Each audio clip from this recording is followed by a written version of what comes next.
हर वो व्यक्ति तक पहुंचा दीजिए, झारखंड के जितने भी लोग हैं, ताकि जान सके कि यहाँ झारखंड में किस तरह का तानाशाही शासन चल रहा है, किस तरह का पुलिस प्रशासन का जो रवैया है आम लोगों के प्रति, आम नागरिकों के प्रति किस तरह का रवैया समझ सके। जैसे कि हम बोले थे कि हम बहुत जल्द वेट एंड वॉच कीजिए कि हम बहुत जल्दी फर्जी केस का पर्दाफाश करेंगे। डुमरी में जो फर्जी केस हुआ है, ये चारों व्यक्ति 5 लड़के गए थे, 5 लड़के गए थे, उनमें से एक अभी नहीं है मौजूद, ये जेल बेल लेके अभी वापस आए।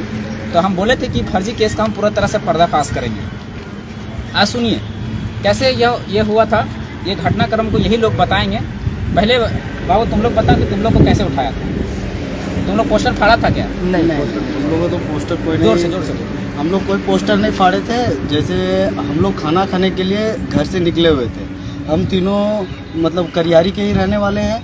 हम लोग खाना खाने के लिए निकले, गोदावरी होटल और महादेव होटल से पहले हम लोगों को सीताराम शर्मा करके एक है, उसके घर के पास से हम लोगों को जबरन उठाया। उठाने से पहले 18 तारीख को, हाँ 18 तारीख को 10, 15, 20 का हम लोग का टारगेट उठाया गया। और यहाँ जो FIR कॉपी उसमें लिखा गया कि 3:45 में उठाया गया। यहाँ देखिए लिखा हुआ है 3:45 में हम लोग 19 तारीख को 3:45 में उठाया गया। 3:45 पहले तो पुलिस यही फर्जी हो जाती है कि यहाँ लिखा हुआ है, इसका FIR कॉपी है, उस FIR कॉपी में लिखा हुआ है कि 3:45 में उठाया, और जबकि इसको 19 तारीख को लिख रहा है कि 3:45 सुबह उठाया। और यहाँ इन लोग को 18 तारीख को 10:30 बजे ही उठा लिया गया। पहला फर्जी केस। दूसरा फर्जी केस कि इन लोगों ने पोस्टर फाड़ा ही नहीं, जबरन इसको फाड़वाया गया है खुद पुलिस के द्वारा, इन लोगों को उठाया गया। दूसरा हो गया फर्जी साबित हो गया। तीसरा इसमें लिख रहा है कि CCTV फुटेज खंगाला गया, तो CCTV फुटेज अभी तक क्यों सार्वजनिक नहीं किया गया? तीसरा चौथा बात बोलता है कि मोतीलाल महतो और जयराम महतो के इशारे में किया गया है। तो मोतीलाल महतो और जयराम महतो के इशारे में किया गया है, तो उसका कॉल डिटेल्स चाहे चेक किया जाए अगर उसे किया, और अगर वैसा किया गया है कि मोतीलाल महतो भागने में सफल रहा, तो उस समय हमारा लोकेशन चेक किया जाए कि हम कहाँ मौजूद थे। उस समय हम कस्माकुरा के फील्ड में मौजूद होंगे, लोकेशन निकलेगा, लोकेशन निकाल लीजिए। अगर नहीं तो आप गलत हैं, पूरी तरह से फर्जी केस है।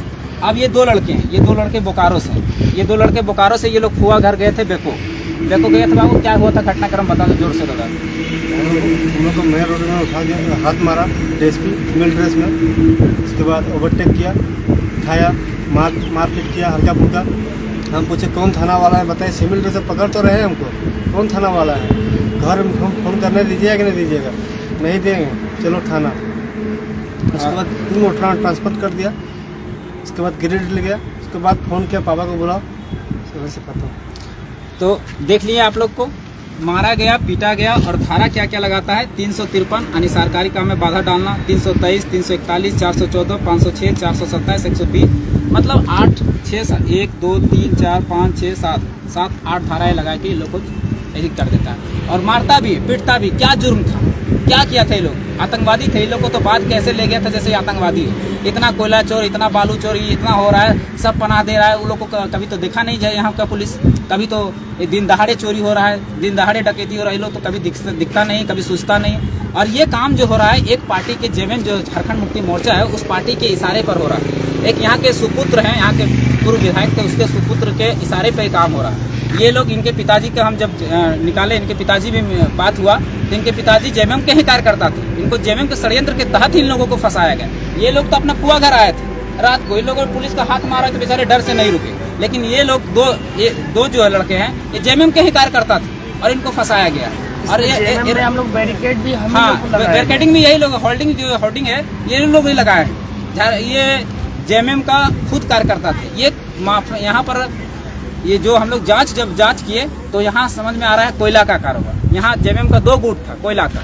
इन लोगों को साजिश के तहत फंसा दिया गया और नाम दे दिया गया कि जयराम महतो और मोतीलाल महतो के इशारे पे पोस्टर फाड़ा गया। तो ये पूरा तरह फर्जी हो गया। अब दूसरा फर्जी सुनिएगा, यहाँ पर एक है फर्जी सुनिएगा इसका। यहाँ पर है एक सूरज महतो को 17 तारीख को एग्जाम है। 17 तारीख को उसके पास एडमिट कार्ड भी है। 17 तारीख का एग्जाम है, वो है ही नहीं। दूसरी बात 17, 18, 19 उसका सूरज महतो को हॉस्पिटल में काम करता है। वो 17, 18, 19 को 17 को एग्जाम था, 18, 19 को ड्यूटी किया। आप चाहे तो उसका रिकॉर्ड भी चेक कर सकते हैं हॉस्पिटल में आए, यानी यहाँ फर्जी है। दूसरी बात एक है नाम राजू कुमार महतो जो है वो 1 महीना पहले सऊदी अरब चल गया है, 1 महीना पहले, और यहाँ केस में डाल दिया, यहाँ फर्जी है। राजू कुमार महतो 1 महीना पहले सऊदी अरब चल गया, आप समझिए विषय को। उसके बाद है हीरालाल महतो, जो मेरा छोटा भाई है। हीरालाल महतो झारखंड जांच घर में वो अपना ड्यूटी कर रहा था, ड्यूटी में, और उसका नाम दे दिया गया। किस हिसाब से भाई? आप जाके वहाँ चेक कर लीजिए उसको, जो उसका स्लिप में है उसको चेक कर लीजिए, उसका सीसीटीवी फुटेज लगा हुआ जांच कर, आप देख लीजिए कि बंदा वहाँ जॉब कर रहा था कि नहीं, वो ड्यूटी में है, वो कैसे हो गया। उसके बाद एक नाम है चेतलाल महतो। चेतलाल महतो जो है ये अभी कानपुर में है, कानपुर में उसका नाम दे दिया गया। एक नाम है शंभुनाथ महतो। शंभुनाथ महतो जामताड़ा जिला में ड्यूटी कर रहा है, वो यहाँ है भी नहीं, वो वहाँ पर जॉब कर रहा है, आप वहाँ पर देख सकते हो, उसका भी नाम दे दिया है। कितना सारा फर्जी है, आप समझ सकते हैं किस तरह से षड्यंत्र के तहत नाम डाला गया, फंसाया गया। अरे हम समझ सकते हैं, अच्छा ठीक है, और किस आधार पर हमें दिए, हमने क्या किया था मुख्यमंत्री का? अगर मान लिया हम फर्जी, अगर हम गलत तरीके से अगर कर रहे थे तो एक बात बताइए, एक ही दिन अगर मान लिया मुख्यमंत्री हेमंत सोरेन का कार्यक्रम रहता और एक ही दिन मान लीजिए प्रधानमंत्री का कार्यक्रम रहता, क्या प्रधानमंत्री हेमंत सोरेन का कार्यक्रम होता कि नहीं होता? मान लिया जाए 3 किलोमीटर 4 किलोमीटर के डिस्टेंस में अगर दोनों का कार्यक्रम होता तो होता कि नहीं होता? मेरा अधिकार है कि नहीं? मेरा संवैधानिक हनन किस तरह से किया जा रहा है? ये संवैधानिक अतिक्रमण है कि नहीं? कानून का अतिक्रमण है कि नहीं?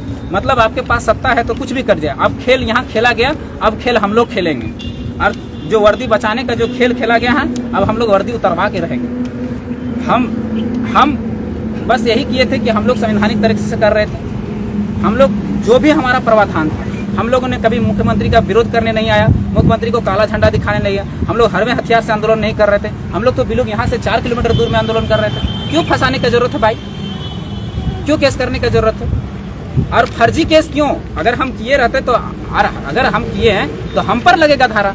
फर्जी केस करके लड़कों को फंसाने की क्या जरूरत है? और वो भी लड़के जो जेएमएम का कार्यकर्ता है, खुद उसका पिताजी झंडा ढोते ढोते मर गए और उनके बच्चों को फंसा दिया जा रहा है। किस तरह का भाई? और उसके इशारे पे हो रहा है। जो यहाँ का चुनाव लड़ना चाहता है, उपचुनाव लड़ना चाहता है, उसके इशारे पर इन लोगों को फंसाया जा रहा है। जब उसके ही कार्यकर्ता उससे संपर्क करते हैं तो बोल देता है कि इस केस में तो हम ही लगवाए हैं और हमें कैसे छुड़वा दें। समझने वाला विषय। उनके पिताजी खुद बता रहे थे, इन दोनों के बच्चे जो पिताजी हैं वो खुद हमको आके बता रहे हैं, तो समझने वाला विषय है। और उसके बाद यहाँ पर ये पूरा अब है कि इन लोगों ने देखिए पहले कैसे कैसे किए, मतलब जितना ताकत था इन लोगों के अंदर सब लगा दिए। पहले तो अनुमंडल से 107 की धारा के तहत नोटिस 25 लोगों को भेजा गया, उसके बाद नहीं कंट्रोल हुआ तो थाना से 7 लोगों, इन्हें 5 लोगों को और 2 मेरा और अमित को केस किया गया और 2 अज्ञात लोगों को केस किया गया थाना से, डुमरी थाना से। यहाँ पर थाना प्रभारी हैं पवन कुमार, और पवन कुमार के एथी में भेजा गया। उसके बाद जब ये नहीं हुआ तो सीओ के थ्रू केस करवाया गया, सीओ के थ्रू धारा लगाया गया। ये कल आया है, कल धारा लगा के भेजा गया है सीओ के थ्रू। कौन सा धारा लगाया?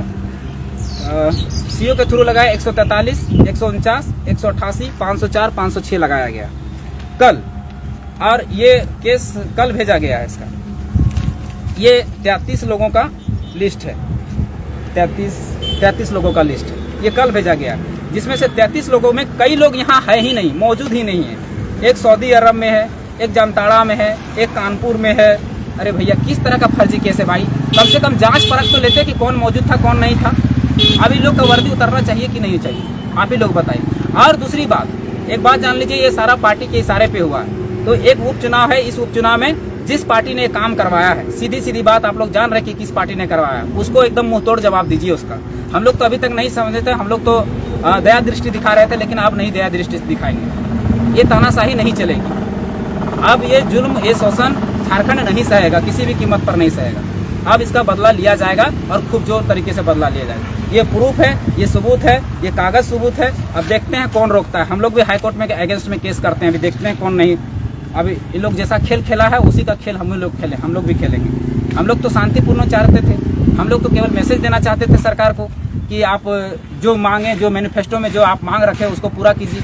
हम लोग तो यही चाहते थे, लेकिन शांति को भंग आप लोगों ने किया। आप झेलिए, आप वर्दी भी बचाइए और जितना सनाथी देना है, और चुनाव भी बचा लीजिए।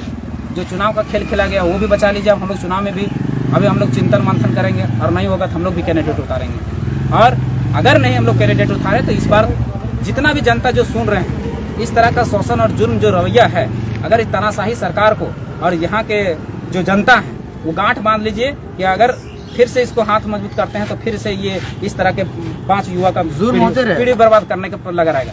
क्या कसूर था इस पर? अब ये धारा लगा दिए इन पर, मान लीजिए इसका उम्र अभी नौकरी करने का, नौकरी हो पाएगा? यही जब कल दिन करेक्टर सर्टिफिकेट बनाने जाएगा तो कह देगा कि क्रिमिनल एक्टिविटी, क्रिमिनल है। और अभी इसको फंसाया कौन? अभी कौन सा उम्र हुआ इसका? 20-25 साल का उम्र में इसको फंसा दिए, इस युवा पीढ़ी को 5 को भविष्य बर्बाद कर दिए अपने राजनीति के चक्कर में। तो इसको गांठ बांध लीजिए, इसको सबक सिखाना है, सबक देना पड़ेगा आने वाला चुनाव में। धन्यवाद, जोहार। अगला फिर से हम लेके आएंगे इसी पर, अभी 2-3 एपिसोड आप देखते रहिएगा।